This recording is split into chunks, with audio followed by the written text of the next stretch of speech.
ప్రముఖ పర్యావరణ సామాజిక ఉద్యమకారుడు సోనం వాంగ్చుక్ ఆరోగ్యం మరింత క్షీణించింది. ఆయన ఆరోగ్యం పట్ల సర్వత్రా ఆందోళన వ్యక్తమవుతోంది.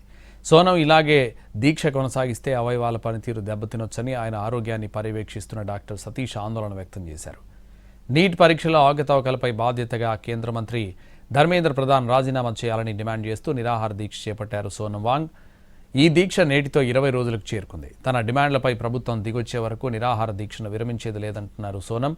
దీక్ష విరమించాలని తనను కోరడానికి బదులు ఈ నెల 20న కాక్రోచ్ జనతా పార్టీ చేపట్టబోయే పార్లమెంట్ మార్చ్లో పెద్ద ఎత్తున పాల్గొనాలని పాఠశాల కళాశాల విద్యార్థులకు వాంగ్చుక్ పిలుపునిచ్చారు.